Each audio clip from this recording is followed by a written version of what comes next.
ஒவ்வொரு விதமான பொருட்கள்லையும் ஒவ்வொரு தனித்துவமும் ஒவ்வொரு விஷயங்களும் இருக்குது. சரிங்களா? இதில் கனி வகைகள் ஒருபோதும் நீங்கள் தேவைக்கு தகுந்த மாதிரி அப்படிங்கிறத விட கனி வகைகள் சேர்த்தாமல் இருந்துடாதீங்க. ஏன்னா நம்ம இனிப்பு சுவையினுடைய ஆற்றலை தனியாக தெரிஞ்சுக்கிறதுக்கு முன்னாடி இயற்கை கொடுத்த இனிப்பை மட்டும்தான் அந்த சுவையோடு நம்ம அதிகமாக தெரிஞ்சிருக்கோம். அதை தவிர்த்து ஆர்டிஃபிஷியலாகவோ இல்லை வேறு ஏதோ ஒரு விஷயமாக நம்ம அதை எடுத்துக்கும் போது நாமளே சில விஷயங்களை உருவாக்கிட்டு கஷ்டம் கஷ்டம் கஷ்டம் கஷ்டம் சரியில்லை சரியில்லை சரியில்லைன்னு சொல்லி ரொம்ப வேதனைக்கு உட்படுத்திகிட்டு இருக்கோம்.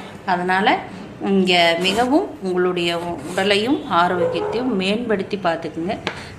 சும்மா நாங்கள் இதை சாப்பிட்டேன் எனக்கு நல்லாயிருச்சு, அதை சாப்பிட்டேன் நல்லாயிருச்சுன்னு யாரோ சொல்லக்கூடிய தவறான கட்டுக்கதைகளை கேட்டோ, யாரோ ஒருத்தருக்கு ஒரு விஷயம் சரியாயிடுச்சு அது நம்மளுக்கும் அது அப்படியே தான் இருக்கும் அப்படின்னு நினச்சி தவறான உணவு பழக்க முறைகளுக்கெல்லாம் மாறாதீங்க.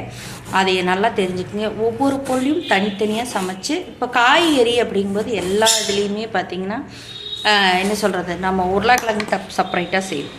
சரிங்களா? அப்போ இப்போ எல்லாம் என்னென்னா அந்த வாயு பொருள்களெல்லாம் ஒன்றா சேர்த்தி பண்ணுற மாதிரி பண்ணாலும் கூட, ஏன்னா அது ஒரே கேட்டகரியாக இருக்கும். சரிங்களா?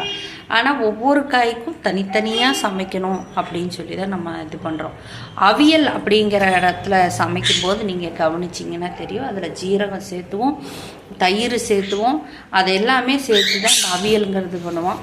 எடுத்து ஒரு குண்டா நிறைய வச்சு நம்மளாம் சாப்பிட மாட்டோம், அளவாக தான் எடுத்து வச்சுப்போம். அது ஒரு பெரட்டல், அது ஒரு சாங்கியத்துக்காக அது சாப்பிட்டதாக சொல்லுவாங்க. பீமன் ஒரு தடவை இறந்துட்டதாகவும் அவருக்கு தேவசகாரிகளுக்கு சமைச்சதாகவும், இல்லை மறுபடியும் தண்ணிக்குள்ளே இருந்து அவர் திரும்பி எழுந்து வந்துட்டார் அப்படின்னு சொல்லி சொன்னோன்னே அவரோட பசியை அடக்கிறதுக்காக இந்த காய்கறிகளெல்லாம் ஒன்றா போட்டு தயிர்லலாம் கலந்து அவர் சாப்பிட்டதாக ஒரு கதை இருக்குது. சரிங்களா? அந்த கதையோட ரொம்ப டீப்பாக எல்லாம் போக வேண்டாம். இருந்தாலும் ஒவ்வொரு பொருளையும் தனித்துவமாக சமைச்சு அதற்கான பொருள்களை சேர்த்தி சமைச்சு ஆரோக்கியத்தை மேம்படுத்திக்கணும்.